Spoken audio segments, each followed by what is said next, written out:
Hello student.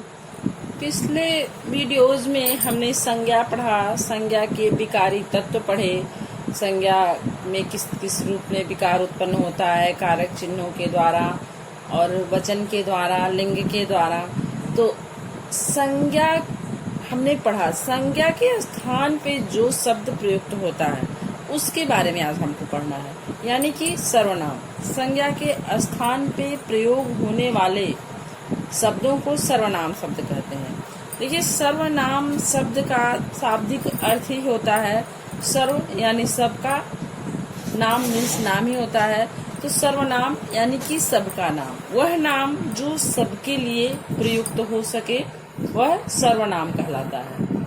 सबके लिए कैसे? जैसे मैं आपसे बात कर रही हूँ तो मैं अपने लिए मैं कह रही हूँ। अगर आपको मुझसे कहना होगा तो आप भी अपने लिए मैं का ही प्रयोग करेंगे। कोई अन्य बालक, कोई अन्य शिक्षिका आपसे बात करती है, कोई अन्य टीचर आपसे बात करता है तो वो भी अपने लिए हमेशा मैं शब्द का प्रयोग करेगा। यानी ये मैं क्या हो गया? मैं सबका नाम हो गया, सभी का नाम मैं हो गया। तो जो सबके लिए प्रयुक्त हो सके, जो सबका नाम हो सके, वह सर्वनाम कहलाता है। तो आज हम सर्वनाम यानी प्रोनाउन पढ़ेंगे। नाउन यानी संज्ञा हमने पढ़ लिया है, संज्ञा के विकारी तत्व हमने पढ़े। विकारी तत्वों में हमने लिंग के बारे में जाना, वचन के बारे में जाना और कारक के बारे में जाना। और बच्चों, एक बात आपसे कहनी थी, आपको अगर कोई चीज़ क्लियर नहीं होती है प्रश्न अभ्यास में या समझने में, तो आप कमेंट बॉक्स में लिख सकते हैं कि मैम ये चीज़ क्लियर नहीं हुई है, इसको फिर से क्लियर कर दीजिए। आपका डाउट वीडियो के जरिए ही क्लियर किया जाएगा, या जैसे भी हो सकेगा आपका डाउट क्लियर होगा ही होगा। तो आप कोई भी आपको डाउट हो तो आप कमेंट बॉक्स में लिख सकते हैं, जो आपको समझ में नहीं आता हो, जो चीज़ भी आपकी समझ में नहीं आती हो। तो आज हम प्रोनाउन यानी सर्वनाम पढ़ेंगे।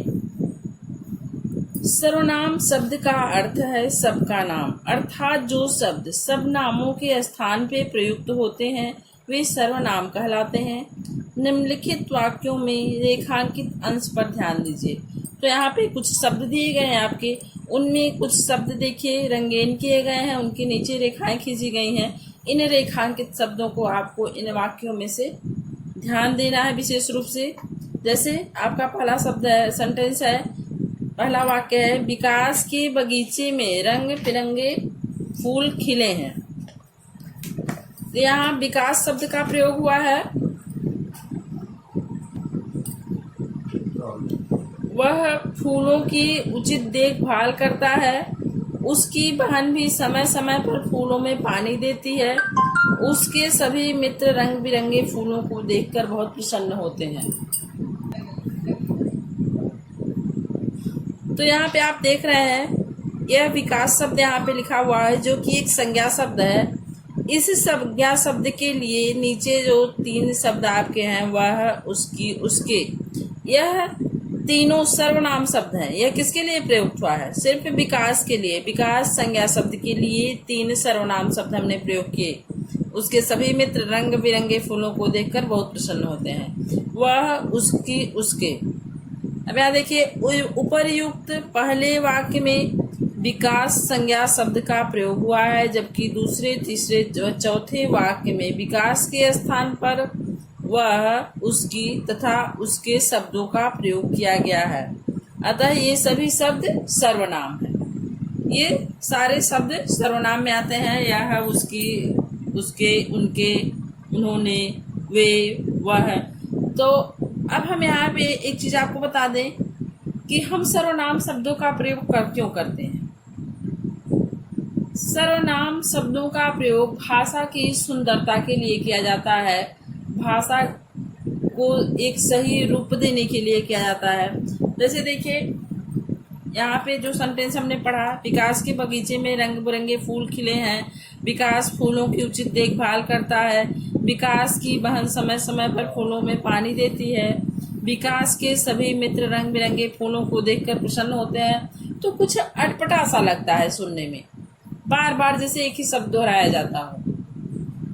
जैसे मैं एक सेंटेंस क्लास में यूज करती हूँ, कोई एक कन्या, एक छात्रा है मेरी, मान लीजिए रचना नाम है उसका, मैं कहती हूँ कि रचना बहुत अच्छी लड़की है। फिर मैं कहती हूँ कि रचना की लिखावट बहुत अच्छी है। रचना क्लास में हर बात को ध्यान से सुनती है, रचना बड़ों का सम्मान करती है।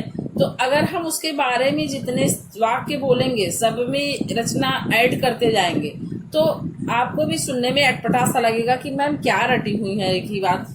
अगर हम कहते हैं रचना एक अच्छी लड़की है, वह पढ़ने में भी बहुत अच्छी है, उसकी हैंड राइटिंग भी बहुत सुंदर होती है, वह बहुत ध्यान से पढ़ती है, तो शब्दों की सार्थकता और शब्दों में सुंदरीकरण दिखेगा। लेकिन अगर हम बार बार उसका नाम ही लेते जाएंगे, संज्ञा शब्द का ही प्रयोग करते जाएंगे, तो वाक्यों की सुंदरता कम हो जाती है, भाषा का सौंदर्य घट जाता है। इसलिए हमें सर्वनाम शब्दों की आवश्यकता पड़ती है। तो यहाँ आपने देखा एक विकास का पहले यूज हुआ, उसके बाद हमने समझ लिया कि यह बात किसके बारे में हो रही है, विकास के बारे में। फिर वह उसकी उनके उसके को भी हम सर्वनाम शब्द जो भी सटीक रहता है प्रयोग किए और हमारे समझ में आता गया कि यह बात विकास के बारे में हो रही, विकास की बहन के बारे में हो रही, विकास के मित्रों के बारे में हो रही है। तो इसलिए हमें संज्ञा के स्थान पर सर्वनाम शब्दों के प्रयोग करने की आवश्यकता पड़ती है। अब हम प्रोनाउन का डिफिनेशन देखते हैं एक बार। जिन शब्दों का प्रयोग संज्ञा के स्थान पर किया जाता है उन्हें सर्वनाम कहते हैं, जैसे वह, मैं, तुम, अपना, याद। या इसको आप ऐसे भी कह सकते हैं, संज्ञा के स्थान पर प्रयुक्त होने वाले शब्द सर्वनाम कहलाते हैं, जैसे मैं, तुम, वह, मेरा, तुम्हारा, अपना, याद। तो ये तो हो गया सर्वनाम के बारे में। अब हमको ये जानना है कि सर्वनाम के कितने भेद हैं, सर्वनाम कितने प्रकार के होते हैं, सर्वनाम को कितने भागों में विभक्त किया गया है। तो देखिए सर्वनाम के कुल 6 भेद होते हैं। पुरुषवाचक सर्वनाम, निश्चयवाचक सर्वनाम,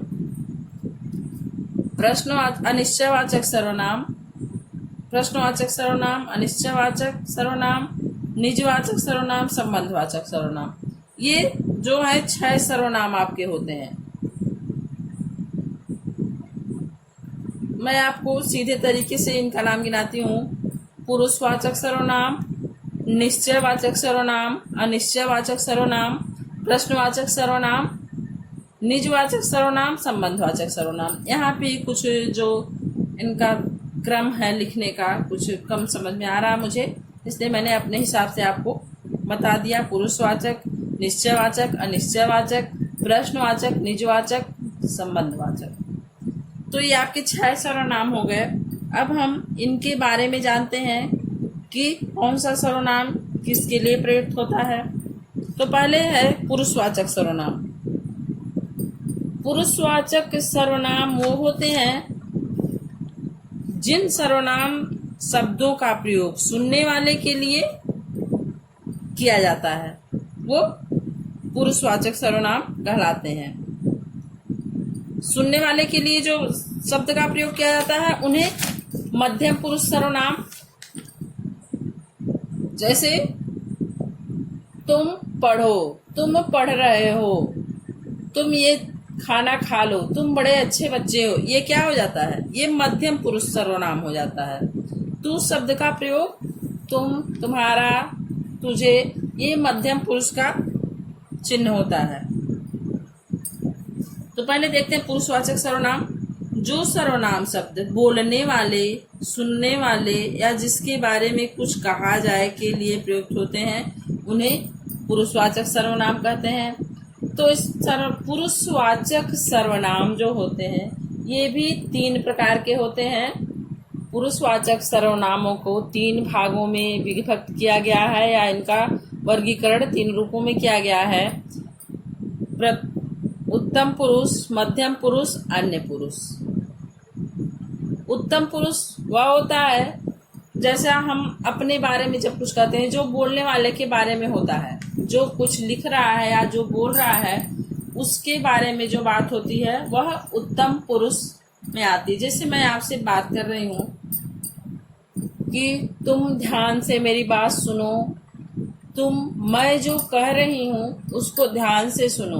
अब मैंने क्या कहा, मैं जो कह रही हूँ तुम उसे ध्यान से सुनो, तो मैंने अपने लिए प्रयुक्त किया, तो ये मैं क्या हो गया, ये सर्वनाम शब्द उत्तम पुरुष यानी जो बात को कह रहा है, जो पढ़ा रहा है, जो लिख रहा है, वो उसके लिए जो बात कही जा रही है, उसके संबंध में जो बातें हैं वो उत्तम पुरुष में आती हैं। और जो बातें जिसके लिए बातें कही जाती हैं, जिससे कही जा रही हैं, उसके बारे में जो बातें होती हैं वो मध्यम पुरुष हो जाता है। और जब किसी अन्य के बारे में बात हो रही हो जो यहाँ पे मौजूद नहीं, जैसे मान लीजिए आप हैं, मैं हूँ, हम दोनों के बीच में बातें हो रही हैं, तो आप जो है, मैं आपसे बातें कर रही हूँ, मैं जो भी कह रही हूँ अपने लिए वो उत्तम पुरुष हो गया। आपके लिए जो संबोधन है मेरा वो मध्यम पुरुष हो गया।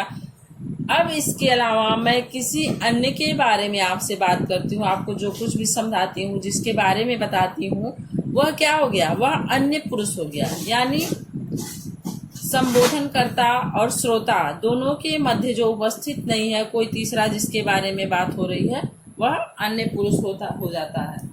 तो आइए यहाँ बुक के हिसाब से समझाते हैं आपको।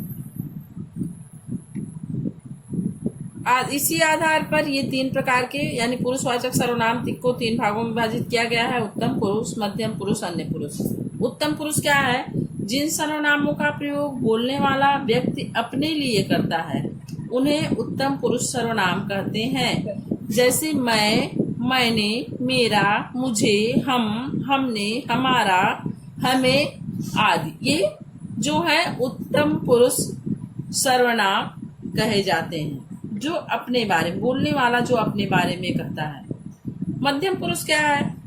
जिस सर्वनाम में के का प्रयोग सुनने वाले के लिए किया जाता है। अर्थात जैसे आप हैं, आप मेरी बातें सुन रहे हैं, मैंने आपके लिए जितने शब्द प्रयोग किए वो क्या हो गए, वो मध्यम पुरुष सर्वनाम हो जाते हैं। जिन सर्वनामों का प्रयोग सुनने वाले के लिए किया जाता है उन्हें मध्यम पुरुष सर्वनाम कहते हैं। जैसे तू, तुम, तेरा, तुम्हारा, तुम्हें, तुझे आदि, ये शब्द मध्यम पुरुष सर्वनाम के होते हैं। फिर अन्य पुरुष है, जिन सर्वनामों का प्रयोग बोलने वाला अन्य व्यक्ति के लिए कहता है उन्हें अन्य पुरुष सर्वनाम कहते हैं।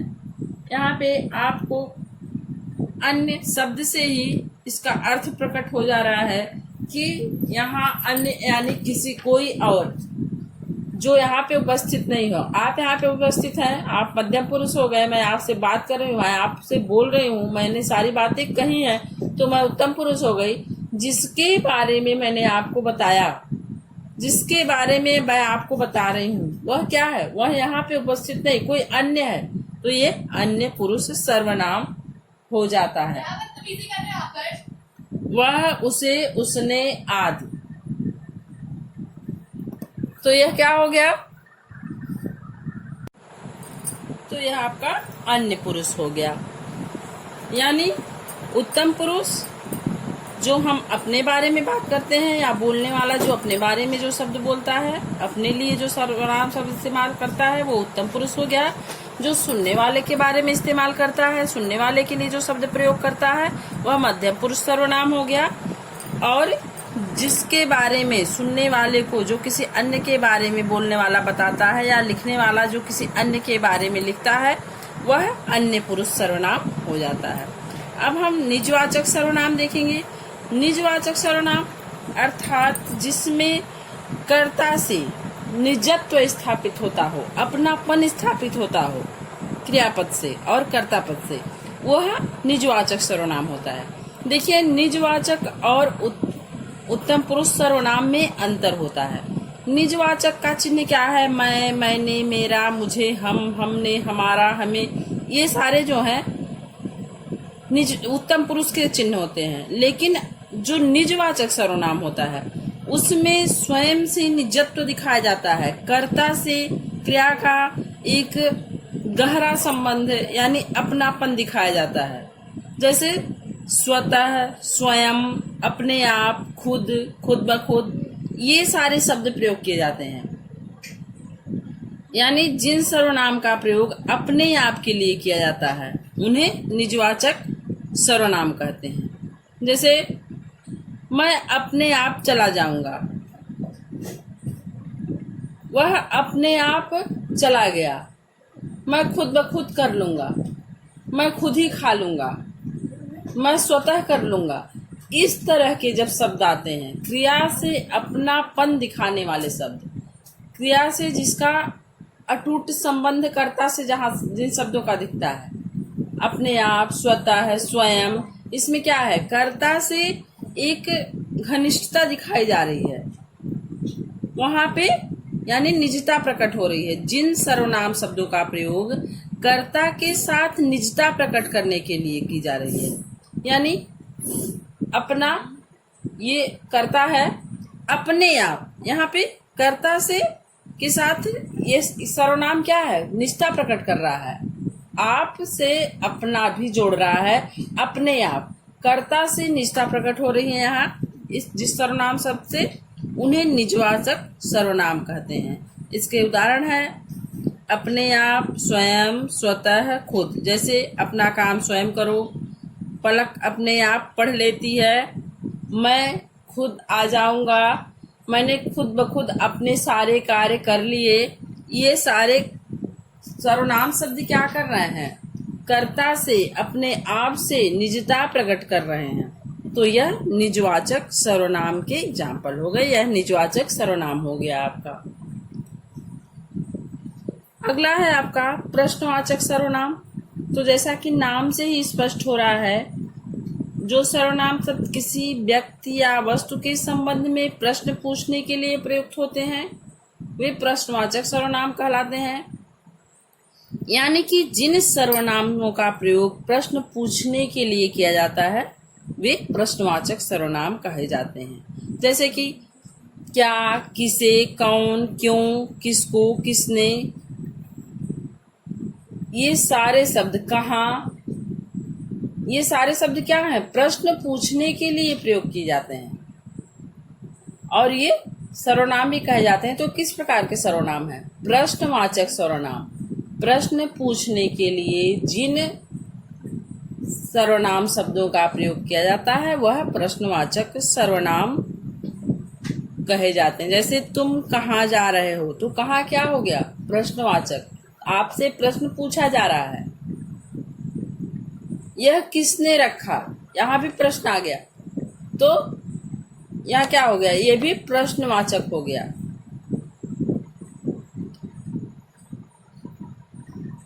यह किसने तोड़ा, मिठाई किसने खाई, ये सारे प्रश्न आ रहे हैं, किसने।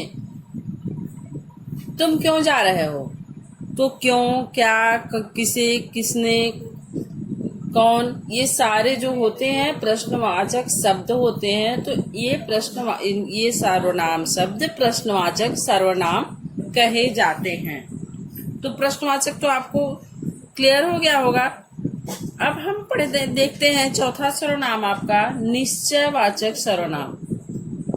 निश्चयवाचक सर्वनाम किसके लिए प्रयुक्त होता है, जो सर्वनाम शब्द किसी निश्चित व्यक्ति या वस्तु या प्राणी के ओर संकेत करते हैं, वह निश्चयवाचक कहलाते हैं। तो निश्चयवाचक सर्वनाम क्या हो गए, जो सर्वनाम किसी व्यक्ति, वस्तु या स्थान की ओर निश्चित रूप से संकेत करते हैं।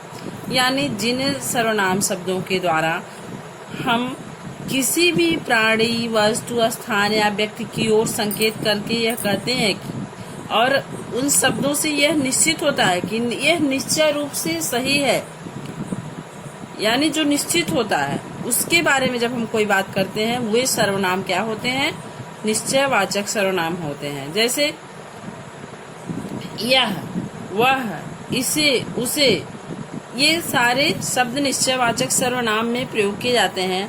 जैसे एग्जाम्पल के रूप में हम कह सकते हैं यह मेरा घर है।